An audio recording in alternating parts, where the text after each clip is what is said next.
Hello princesses! Today I'm going to be trying to answer some of the questions you guys had about my weight loss from my previous video. So before I start, I wanted to show you guys something really cute that got sent to me because I think it's adorable. It is a little necklace from a brand called, I don't think I can pronounce this right, but Yaffian? Maybe, and they do customized engraved jewelry. So I got a little pendant with my first initial, which is actually a little owl on it. I'm called Becca here because my middle name is Rebecca and there are no good nicknames for my actual first name. Also, I don't know what happened to everybody, but like, did y'all not get taught about basic internet like safety in primary school and stuff where you're not supposed to give out all of your information? I don't know about you, but I don't want anybody impersonating me. So keeping a few things like my name, my year of birth, secret is good, in my opinion. I mean, I'm not going to make everyone else do whatever they want to, but good grief. So I've been wearing this necklace for the past few weeks and I've been really enjoying it. I think one of my favorite things about it is that it's got like 3 links that you can put on it.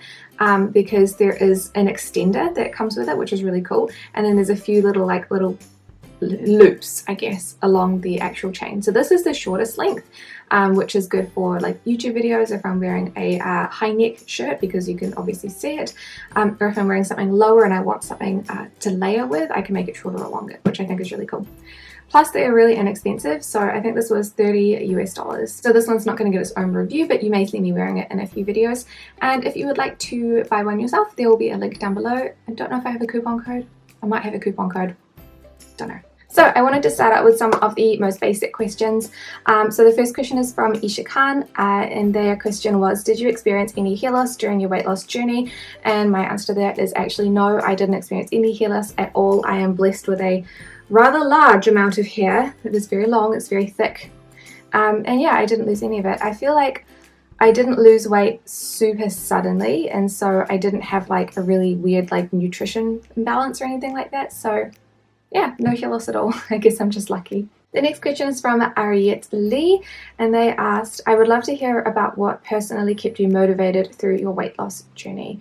So I think one of the big motivating factors is that I wasn't alone doing it. I did have a family support system, and I have like a little family group chat on Facebook called Jigglypuff Support Group, which is really cute, which is a bunch of my other family members who are also losing weight at the moment. So what we do in the family group chat is kind of like talk about stuff. Generally, it's not really super active, but every Friday we weigh in and we tell each other like how much we've lost or gained, and then it's kind of nice to not be alone. Like sometimes you do have weeks where you do gain a little bit of weight, or you don't lose any weight at all even though you ate really well, and it's nice to talk to people about it and know that they are there to support you if you're having trouble. I think also like some of the more like I want to say frivolous, but it's not the word that I'm looking for there. Reasons that I was motivated is being able to fit cuter clothes. So I had been lighter previously and I had some really cute clothes from when I was that weight that I had kept and wanted to wear again, because I know, I just turned this off, sorry. Because I know a lot of people say like, oh, you know, don't hold on to clothes from another weight, like but I have some really cute clothes. Like I don't want to get rid of them just because I temporarily wasn't the same weight. Like maybe I wanted to be a different weight in the future. And same with the clothes that I used to wear when I was a heavier weight. I didn't get rid of some of the ones that I was really attached to or really liked, because what if I do gain weight in the future? Like I don't want to buy a whole new freaking wardrobe every time I fluctuate. I think it's a little bit strange, but yeah. And the other big motivating factor for me was simply feeling healthier. When I was a higher weight, I felt more pressure like on my gastric system, I guess. Like I got a lot of acid reflux.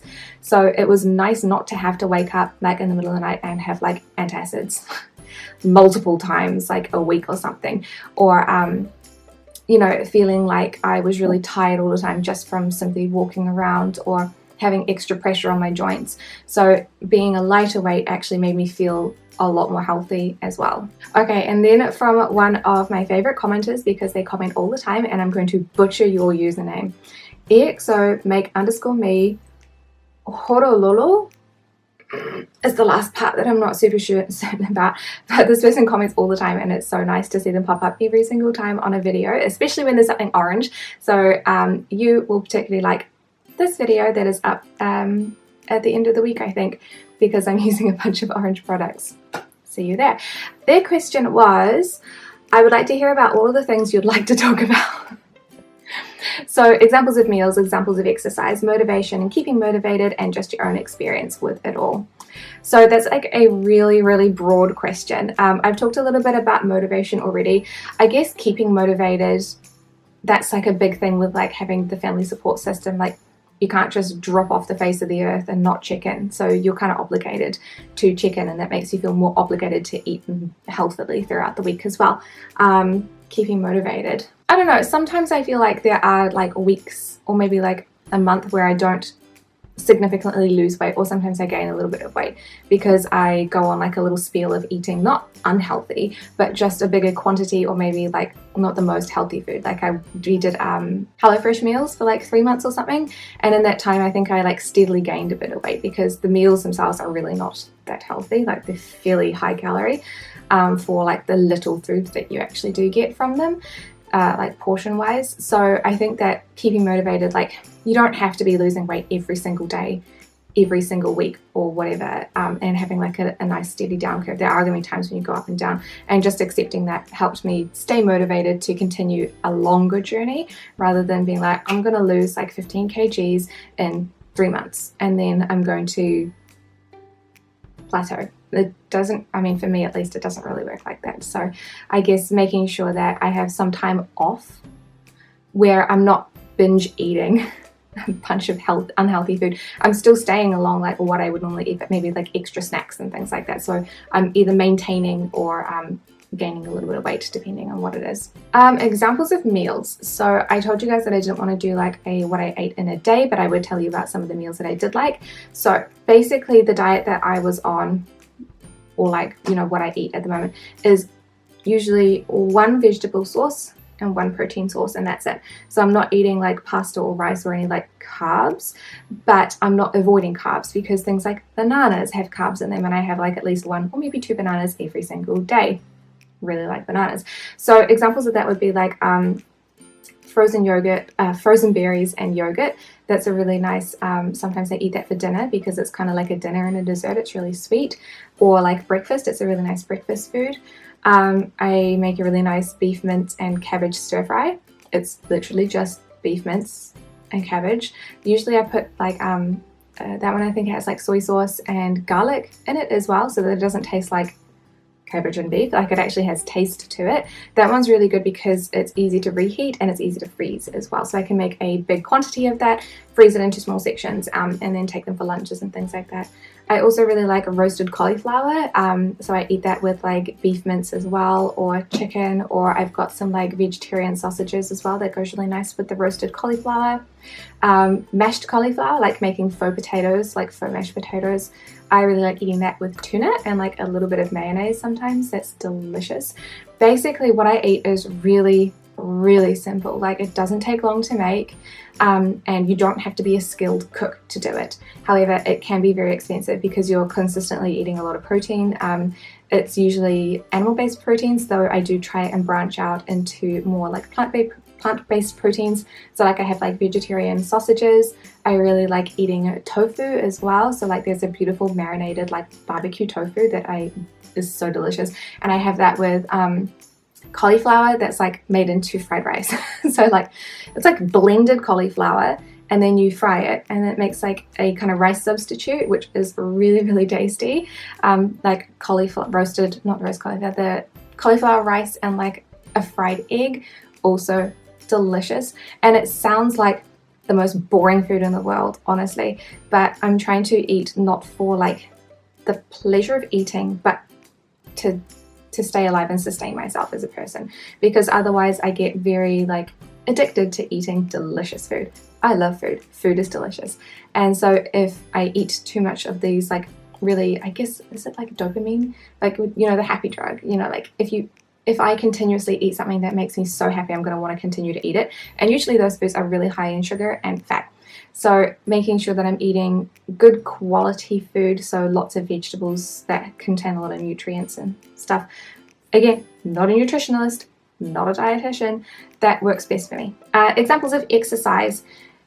I didn't really do much exercise last year, so in 2019 I wasn't really into exercise. I do have a ballroom dance class that I would go to every week, but that's not really like exercise I would say.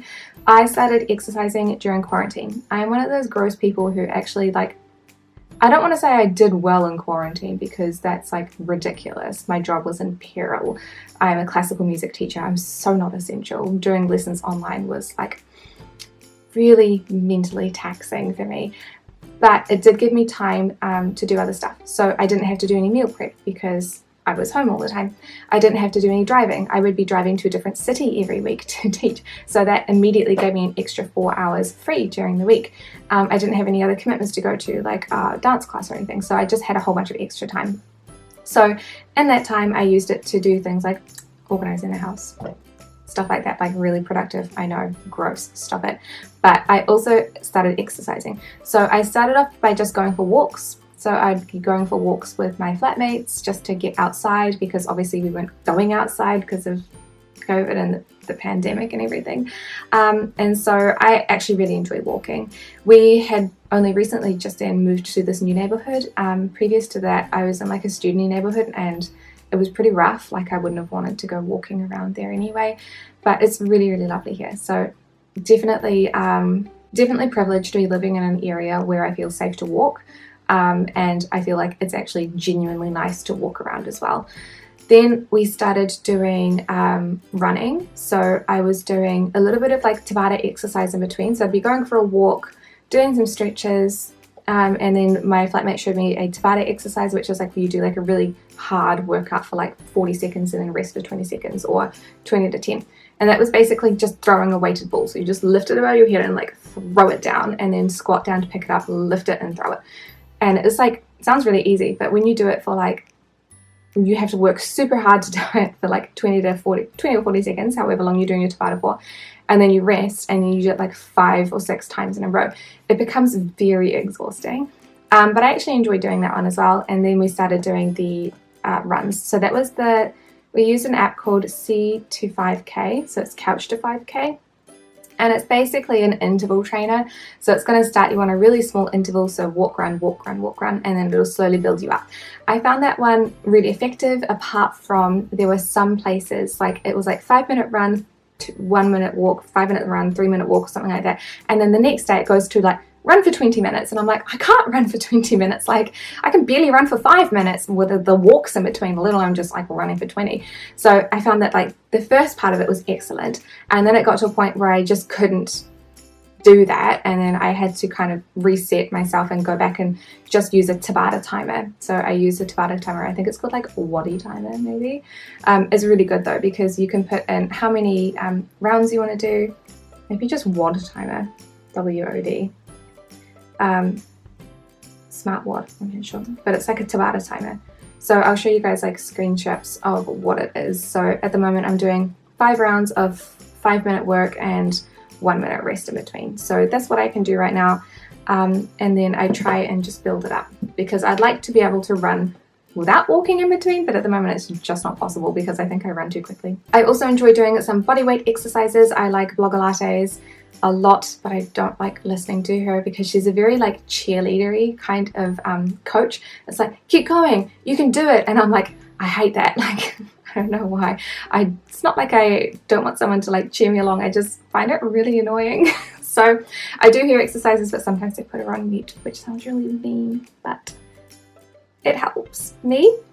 I also like Pamela videos, which again, I'll just put some links in the description. She is a German like model, beautiful, but she doesn't talk. Like I said before, the not talking is really good. I enjoy that.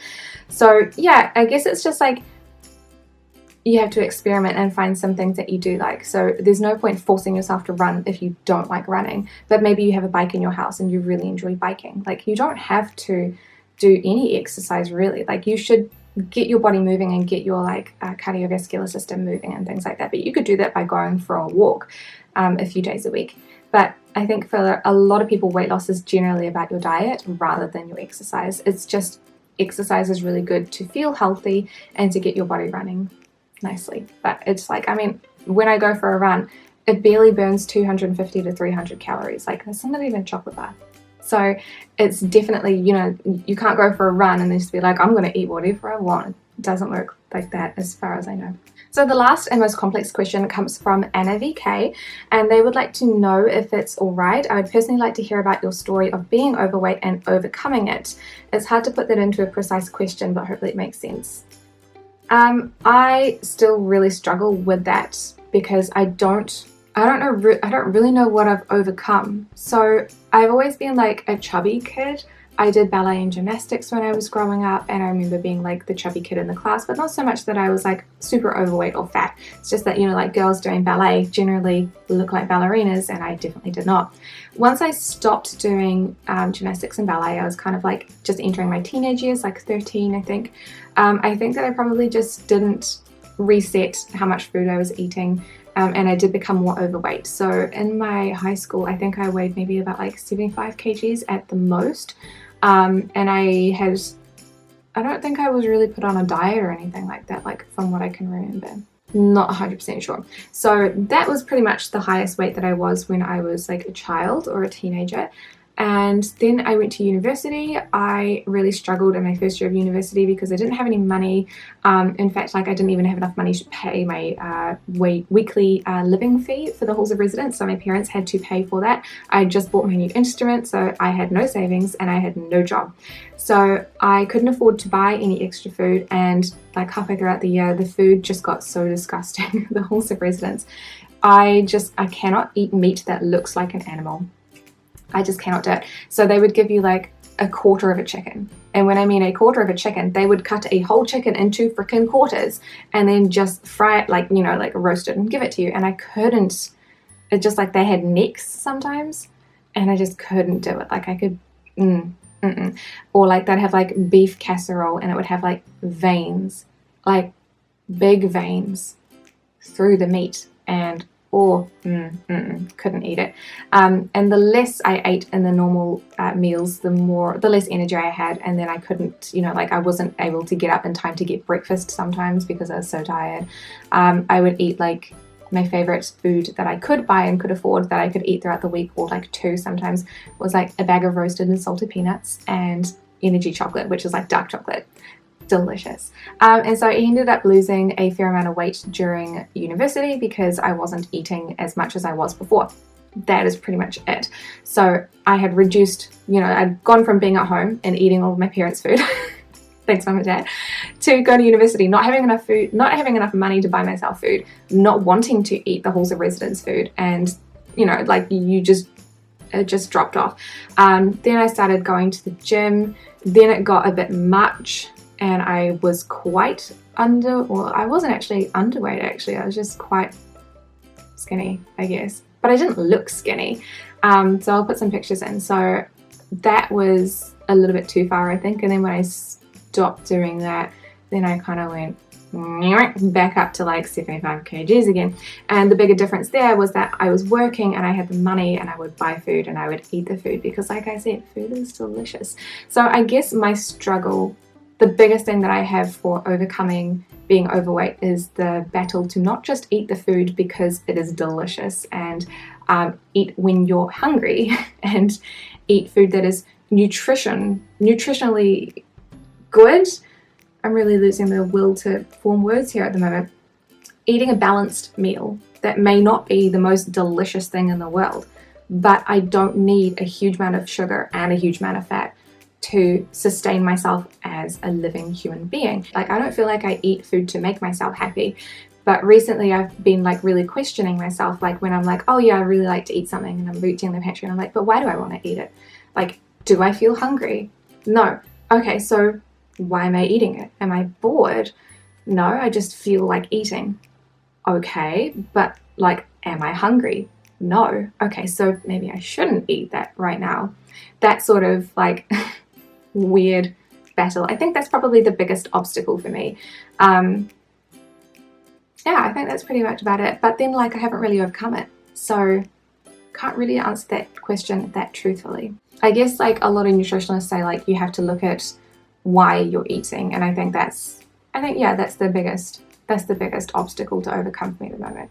But there you go. I hope you guys enjoyed listening to some of the answers to these questions. If you have any follow-up questions, please let me know and I will do my best to answer them down below.